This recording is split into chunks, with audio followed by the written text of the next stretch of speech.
આ ટેલિગ્રામમાં પેલું લિસ્ટ મૂકી દઈશ. હવે બહુ બધા એક ખાસ એક પ્રશ્ન છે ને, એ બહુ મહત્વનો પ્રશ્ન છે.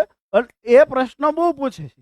માનો કે તમને ગ્રાઉન્ડનો કોલ લેટર આવી ગયો અને પછી તમારા પરિવારમાં આકસ્મિક કઈ ઘટના ઘટી ગઈ અથવા કોઈ પણ સંજોગોમાં તમારે ગ્રાઉન્ડની તારીખ ફેરવવી છે, તમારા ખુદના મેરેજ છે, ભાઈના મેરેજ છે કે એવું કંઈ છે XYZ, તો કયા સંજોગોમાં તમારી તારીખ છે ગ્રાઉન્ડની કોલ લેટર આવ્યા પછી ચેન્જ થાય?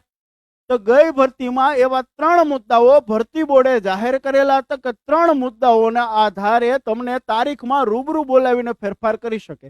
અહીંયા જે સ્ક્રીનશોટ મેં શેર કર્યો છે એ મારો નથી, એ ગઈ ભરતી બોર્ડનો છે. ભરતી બોર્ડે જે ગઈ ભરતીમાં હસમુખ પટેલ સાહેબે જે 3 મુદ્દાઓ આપ્યા હતા એ મેં અહીંયા મૂક્યા છે.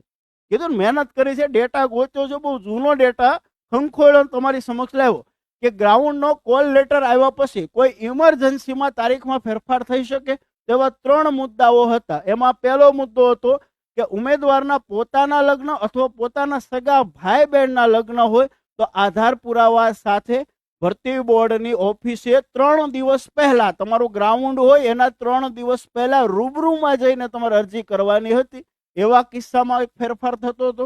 બીજો છે ઉમેદવારને અન્ય કોઈ પરીક્ષા જેવી કે સરકારશ્રીની બીજી કોઈ ભરતીની, સેન્ટ્રલ ગવર્મેન્ટની અથવા તો કોલેજની પરીક્ષાના કિસ્સામાં પરીક્ષા શરૂ થવાના આગળના દિવસે કે પરીક્ષા દેવાના પછીના દિવસે હોય તો એવી કસોટીની અંદર જ ફેરફાર થતો.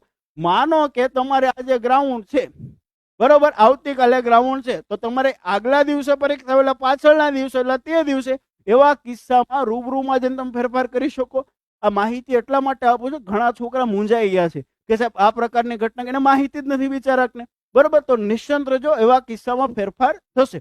ત્રીજો એવી બાબત છે કે ઉમેદવારના માતા પિતા, ભાઈ બહેન, દાદા દાદી, પત્ની, પુત્ર અથવા પુત્રીનું અવસાન થાય તો, માનો કે આકસ્મિક કોઈ ઘટના ઘટીને આટલા જે અહીંયા આપ્યા છે એમાંથી કોઈનું અવસાન થાય છે તો એવા કિસ્સાની અંદર આવા 3 પ્રકારની સિચ્યુએશનમાં તમને તારીખમાં ચેન્જ કરવા પાત્ર મળશે, બરોબર છે. અહીંયા આપેલું છે શારીરિક કસોટી શરૂ થવાના દિવસથી 3 દિવસ પહેલા મળેલી અરજીને ધ્યાનમાં લેવામાં આવશે.